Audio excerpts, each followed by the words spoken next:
ఇక అక్కడి నుంచి కళ్యాణ్ గారు ఇక్కడ నిలబడి ఉంటే, నేను ఇట్లా చేసిన తర్వాత ఆ మానిటర్ చూడడానికి అక్కడికొచ్చా.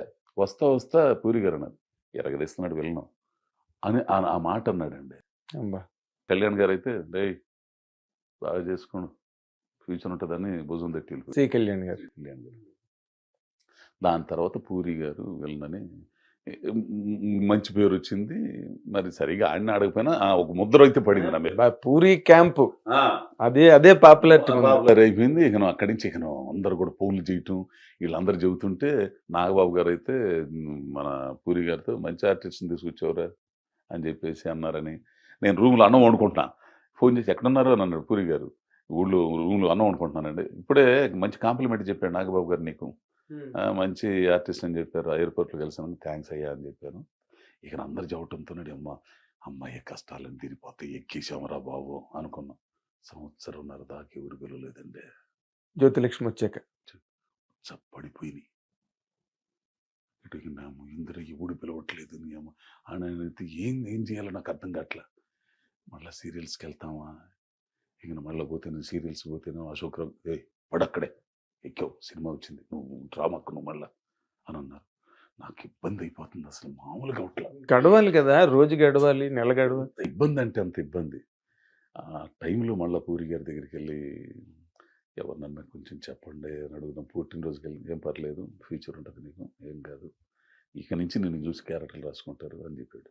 బా ఆయన చెప్పినట్టు అట్టనే అట్లా ప్రయాణం బిగినిందండి. మరి ఈ ఏడాది ప్రయాణం బాగానే ఉంది. ఈ ఏడాది పడ్డ ఇది మామూలు వ్యవహారం కదా అసలు.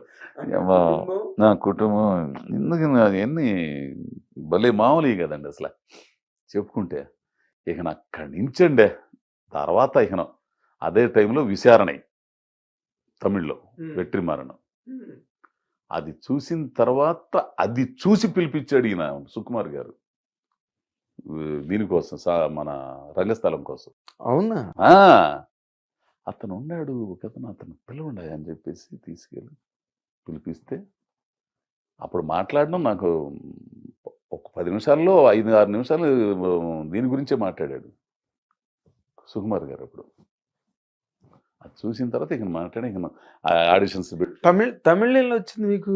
అది రన్ రాజా రన్ అని ఒక సినిమా చేశా, యువి క్రియేషన్ వాళ్ళు, యువి క్రియేషన్స్ వాళ్ళు. ఆ సంపత్ గారు, సుజిత్ డైరెక్టర్. దాంట్లో సంపత్ గారు ఉన్నారు కదా, విలన్ చేస్తారు. అవును. ఆయన మేనేజర్ చలపతి గారు అని ఒక ఆయన ఉన్నారు.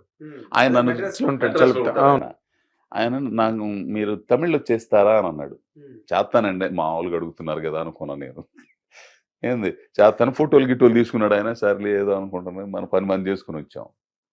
తర్వాత ఈ ఒక 2 నెలల తర్వాత ఫోన్ వచ్చింది. "ఒకసారి చెన్నై వస్తారా, నేను చలపతిని" అని అన్నాడు. ఏ చలపతి, నాకు మర్చిపోయాను నిజంగా. ఎవరు చలపతి నాకేం అర్థం. చలపతి అలాగే మాట్లాడతాడు అనగానే, "ఏంటి సార్ ఎవరు, ఏంటి మర్చిపోయారు అప్పుడే" అని అన్నాడు. అమ్మా ఇది ఎవడు ఆయన అంటే, "నేనండి రన్ రాశారని." "Sir sir sir sir sir sir sir" నాన్న అనేసి అనగానే, "ఒకసారి వెట్రిమారన్ ఎవరండి అని." "వెట్రిమారన్ తెలీదా? అయ్యో మీరేమనుకో." అమ్మ ఎప్పుడు మనకు తెలియదు, మీకు హైదరాబాదే సరిగ్గా తెలియదు. నేషనల్ డైరెక్టర్ అండి, ఆడుగళ్ళం పొల్లాదు అని. ఆడుగళ్ళం పొల్లాదు అని. సరేలే సార్, నేను చిన్న సీరియల్ చేసుకుంటున్నానండి, 2 రోజులు ఆగిన తర్వాత వస్తాను, అవగానే మీరు రండి అని అన్నాడు. సరే ఇక్కడ పని అయిపోయింది, ఫోన్ చేశా, "సార్ ఎప్పుడు రమ్మంటారని." "రేపు బయలుదేరుతారా" అని అన్నాడు. "బయలుదేరుతానండి" అని. "సార్ నాకు ఇక్కడైతే ఇది ఉంటుందండి, చెన్నై ఎక్స్ప్రెస్ ఉంది, 5 గంటలకి, ఇక్కడ 4 గంటలు 3 గంటలు ఎంత ఉంటుంది, దానికోసం." "దానికి ఎందుకు పని చేయండి, నడుచుకుంటూ వస్తారా" అని అన్నాడు. ఈడేంట్రా నడుచుకుని వచ్చేది, చలపతి అలాగే మాట్లాడతాడు, నడుచుకుని వస్తానంటాడు. "అదేంటి సార్" అంటే, "లేకపోతే ట్రైన్కి ఏంటి" అని అన్నాడు. "దేనికి రమ్మంటాడు" సరే అంటే, "బస్సులు ఇక్కడి నుంచి బస్సులు ఉంటాయి ఉండవు అనండి" అని.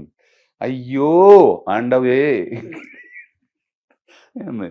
నేను ఫ్లైట్ వేస్తున్నాను, ఫ్లైట్కి రండి" అని అన్నాడు. ఈ మానవం అంటే ఎందుకు తెలియదు మనకి. టికెట్ వేసాడు, అది పంపించాడు. ఏంది మనకు అప్పుడు వాట్సాప్ గీట్సాప్ లేవు. ఏంది అది పక్కన ఉన్న మా రూమ్ పక్కన ఉన్నాడు, వాడికి వచ్చింది. దాన్ని తీసుకుని వచ్చి ప్రింట్ తీసి వెళ్ళా నేను ఎయిర్పోర్ట్కి వెళ్ళా. మిమ్మల్ని చాలా విచిత్రంగా చూసి ఉంటారు. ఎట్లా వెళ్ళాలో అర్థం కావట్లే అసలు నాకు. తీసుకెళ్ళి ఒక ఆయన కనుగొని సార్ ఇది ఎట్లా అంటే తీసుకెళ్ళి ఆ టికెట్ ఇచ్చారు లోనికి. అక్కడ లోనికి వెళ్ళిన తర్వాత మళ్ళీ టికెట్ అన్నాడు. నూజివీడేనండి ఆయన, పెద్ద ఆయన, ఒక ఆయన గుర్తుపెట్టాడు. మీరు సీరియల్స్‌లో చేస్తారు గదా! అన్నాను. అవునండి చేస్తాను. ఎక్కడికి వెళ్తున్నాను?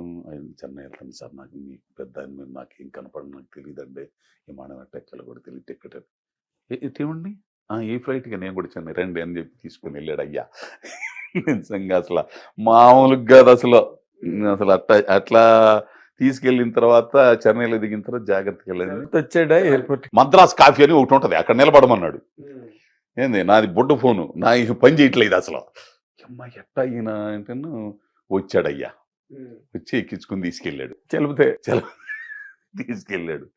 తీసుకెళ్ళి అక్కడక్కడ ఆళ్వత్తూరు అని ఏవో స్లమ్ములో గిమ్ములో పోయింది. అక్కడ బాగుందని వెట్రిమారన్ గారి ఆఫీసు.